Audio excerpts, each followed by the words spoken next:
What if I told you that 10 minutes of red light on your face could do more for your skin than a $200 serum? I know that we've been conditioned to believe that the right serum and the right product. And you know me, I love skincare. So, yes, there are products that are really good, but red light can do more than a lot of $200 serums. So, before you think that red light therapy is a wellness trend that sounds too good to be true, I totally get it. I've been there and I thought the same thing. But here's what really got my attention. I had a face exercise client I had been working with for about 3 months, and she was seeing really great progress. In fact, being consistent, her results were pretty impressive already. But she got to a specific point where she felt like she had hit a plateau, and we were just toying with some different modalities and things to see what could push her past that wall that she felt like she was hitting. And so we decided to add red light therapy as a support tool to her exercises. And over the next 3 months, the change was really hard to ignore. And I would say each week it was just like, wow. And then the next week, wow. Right. And so her eyes, they began to look brighter, more alive. There was a firmness that was taking place. And just to put into context, this was a 70-year-old lady who had hooded eyes, very deep set crinkles in her eyes. And so each week, there was more and more that was happening that it was just really impressive. So the red light therapy paired with those face exercises, they gave her skin a chance to respond again, all the support that was needed to do that. So these are not typical results. So I do want to say that clearly up front. I don't want anybody to think that they're going to run out and buy a red light therapy device and then all of a sudden they're going to have these miraculous results. But I will say red light therapy, it has become more of a true support tool than just a beauty trend in my mind. My health nerd, the brain part of me just kicked in gear. I had to know more. And so I'm going to share with you some basics, and I will be following up in future with more red light therapy because you can't get it all in one episode. But by the end of this video, what you're going to understand is how red light therapy works, why it can support aging skin, and then how to use it without wasting time or falling for any gimmicks and wasting your money on those things. So if we haven't met yet, I'm Michelle Rose, host of Making Life Beautiful Again, and I love helping Christian midlife women rebuild beauty and confidence without chasing youth and hiding from the mirror or making beauty feel vain, right? Because I truly believe it's all about stewardship and caring for what God has entrusted us with. That is why I love conversations like this one.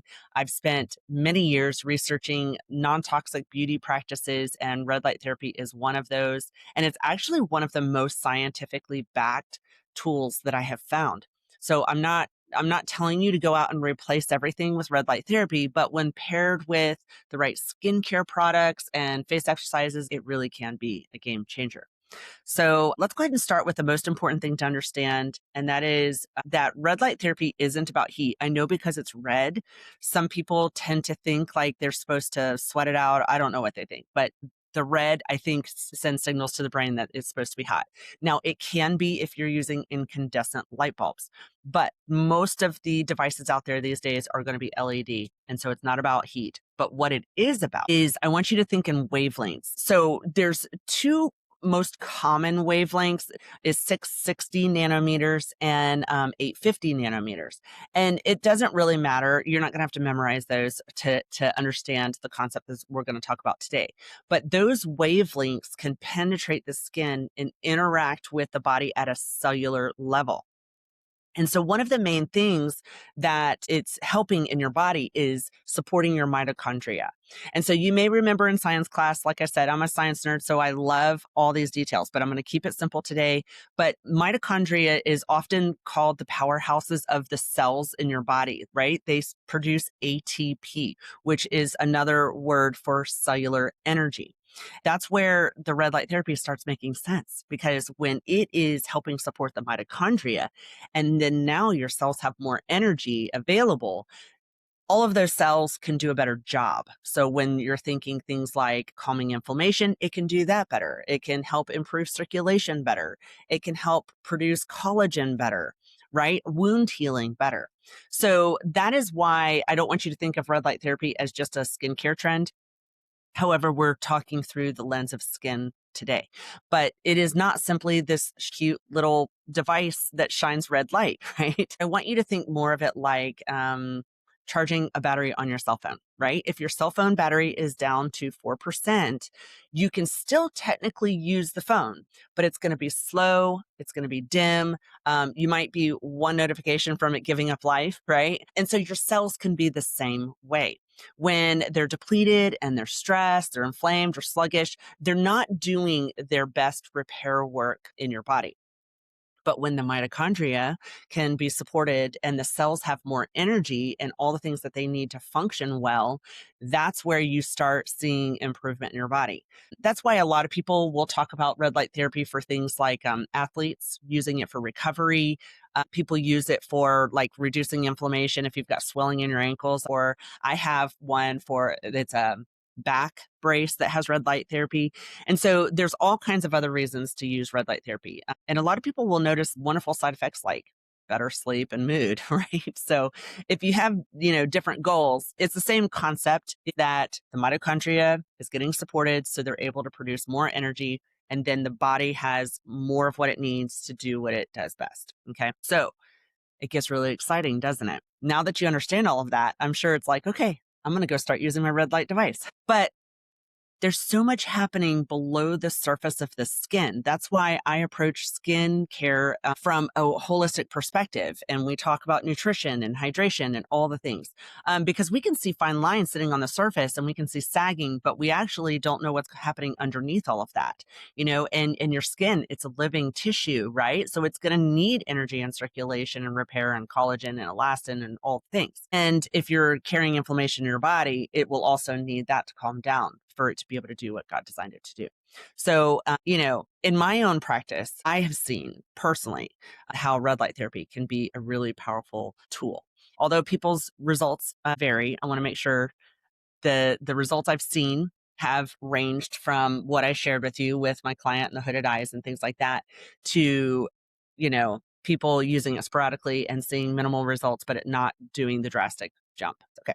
So now that you know what's happening at the cellular level, let's talk about what it realistically can do and help with when it comes to your skin, because I know that a lot of people want to know that. But when you understand what it can do, you're much less likely to expect it to do everything.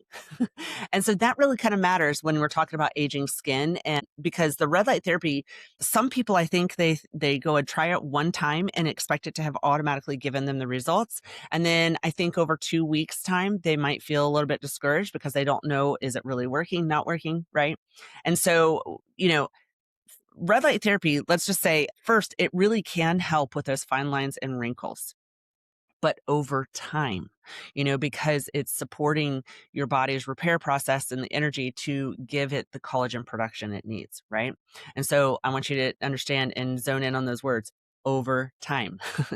So this is not going to be an overnight wrinkle reducer, but it does help when you're consistent. Also, I want you to understand that it can help with your skin tone and texture. So if you tend to have a little bit more ashy looking, dull skin, or have more of a leathery texture, that circulation that's been improved through that mitochondrial support and energy. Because, think about when you've gone to work out, your circulation's pumping, so you're a little bit red, right? So like that's what's happening. It's able to give you a better skin tone and support the cellular turnover so that your skin's not as dull. It's also to help it get a little bit smoother because it's reproducing at a better rate. You may even see firmness in the skin to some degree as well because the elastin and collagen is being kept up with. And then it can help with inflammation and redness, and this is one of the things that I want to also talk about because it can help with irritated skin, even people with dealing with like rosacea and things like that. But I want you to use it carefully. Anytime you're introducing a new thing to sensitive skin, I want you to be cautious. Just don't be as aggressive. So when we get later into talking about how you would start using a device, I just want you to know that for people who have sensitive skin, I want you to dial things back a little bit from what I will share. Start slow and pay attention to how your skin's responding. But fourth, red light can also support wound healing and scars. So I have a scar over here underneath my eye from when I was 2 years old. And so it does help with a little bit of that cellular turnover as well in that regard. So that repair process and your body, it just can do things better, because I truly believe God designed our bodies to heal themselves and rebuild tissue when needed. But let's go ahead and talk about what it can't do by itself, right? Because this is where I think a lot of the hype can get out of control. Red light therapy alone is not going to lift sagging skin if the muscles underneath are weak and underused, right? You still have to solve that problem. So that's where that face exercise comes in. The light therapy also will not erase deep wrinkles overnight, right? And we talked about that a little bit. So I want you to think about like 90-day increments. So when you're trying and testing this out, give it 90 days, take your before and after photo, and allow yourself time, especially now that we're older and our body's cellular turnover is a little bit slower, right? So it's not going to be a quick fix. But here's what's really beautiful. The three coming together as a perfect match, right? Red light therapy, it supports the tissue. Face exercise, it trains the muscle, and then your skincare, it's going to keep everything hydrated and nourished, right? So together they create a perfect combination. So if you've been using really good skincare and doing good face exercises, but you feel like you need a little bit more support, the red light therapy may be that missing piece. And feel free to email me if you have questions about whether you think that's going to be a good move for you, Michelle@michelledayrose.com. I'd be happy to have that conversation with you. But that extra support though does not mean instant transformation. So we do have to work for those results, but they will be really good results that you can, because it's kind of like muscle memory when you go to the gym. After you get that work done and you hit that certain level, you are going to hit a space where it won't feel like you're having to do so much. But you're probably wondering by now, like, how do I get started and how do I do all this? There are some details inside the worksheet, inside the Facebook group, Making Life Beautiful Again. So I want you to know, go ahead and go in there, download that if you want to have notes and also some like deeper reflective prompts to go along with it. But let's go ahead and talk about how to use it, because this is where I think a lot of people mess up. I know I did, because I'm an all or nothing girl. I love diving in and being obsessed about something. So a lot of people, they jump in, they do one time, they think it's supposed to do something, and then it's like, okay, it's not working. Or they will sit and kind of like marinate under the red light for an hour at a time. And so neither is the goal. You got to remember that cell phone battery analogy. I think is the best way to describe it all. But you only need to do as much as it takes to keep the battery charged, right? So after about an hour, my cell phone battery is charged. It does it no good to continue sitting on the charger. In fact, it can cause damage to the battery later. So the same can be true when it comes to red light. You don't want to overdo it. There is a certain point of diminishing returns.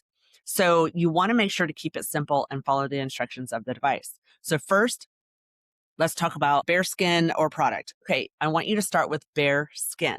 And here's why. You don't want the light to have anything to reflect off of and bounce the light away from your skin.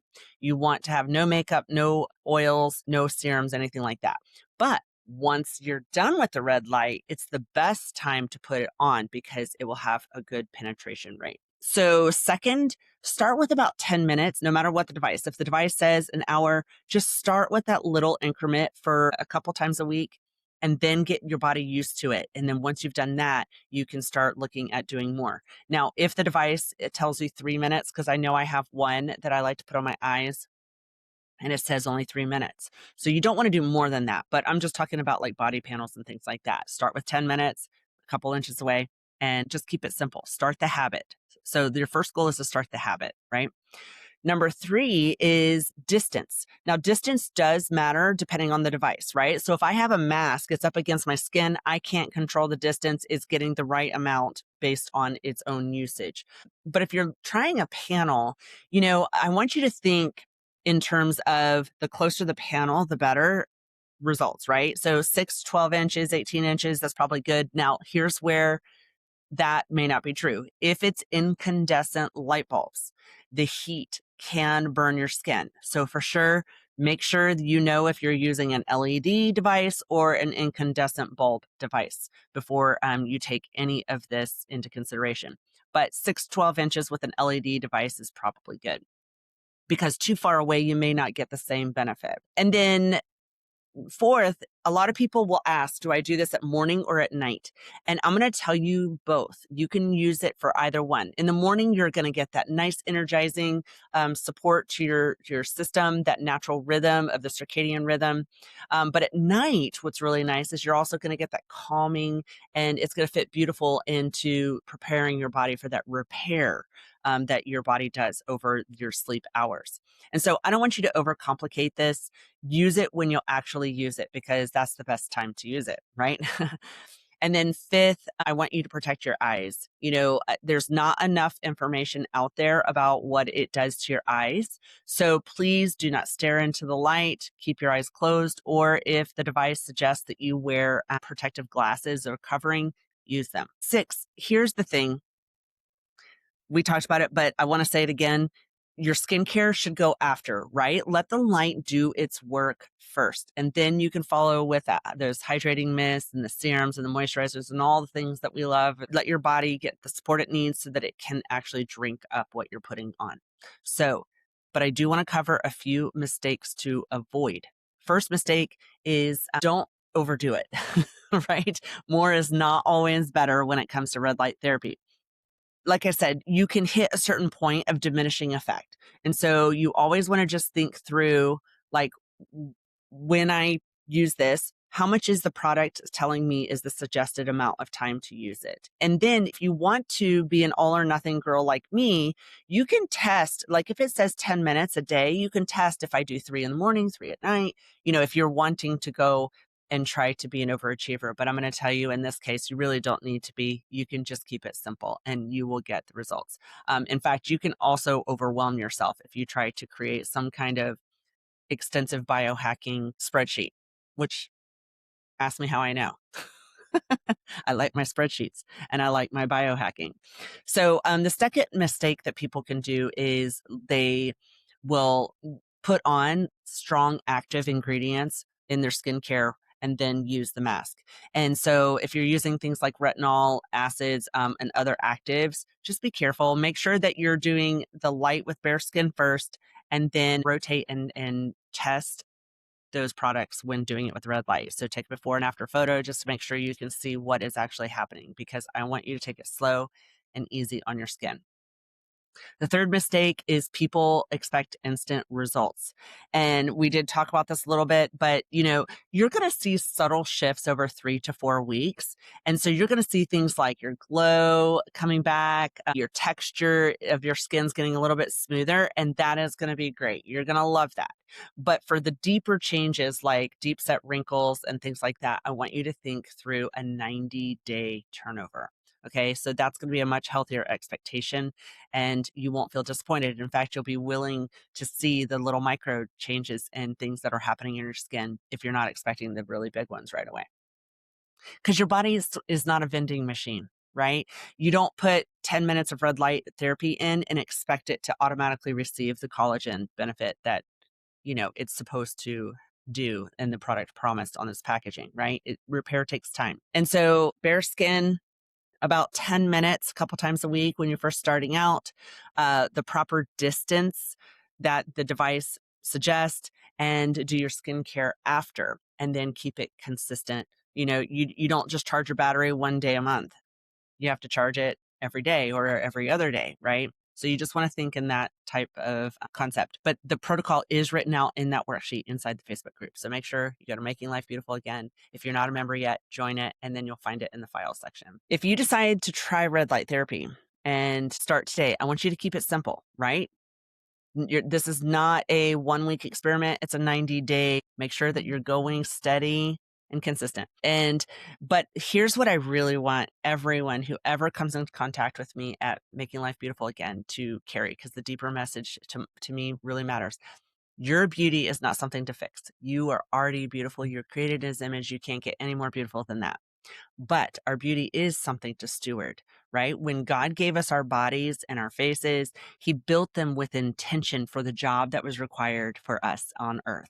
So when you take care of yourself, you're not being vain. You're actually responding back in worship before Him for what he has created, and what he's entrusted you with. And so that's the kind of care that it doesn't only just show up on your skin, it shows up in how your confidence, your energy, your presence, who you are to the people in your life around you. And so I hope that today was helpful. I'd love to hear from all of you guys. Have you tried red light therapy? What have you come to find as your results? Feel free to comment here in the Facebook group, on the replays at the podcast and YouTube channel. But if you're wanting a list of devices that I love to use, it'll all be in the show notes. But next week, I'm going to be talking and interviewing my old counselor, Stacey Jagger, and she's going to help us talk about how to get your spark back. And it's not going to be what you think, I promise, because she brought me out of the depths of a really hard time in my life. And so much of what you see today comes from the work that was done with her. And so I'm excited to be sharing her with you. So thanks for being here. I'll see you next time.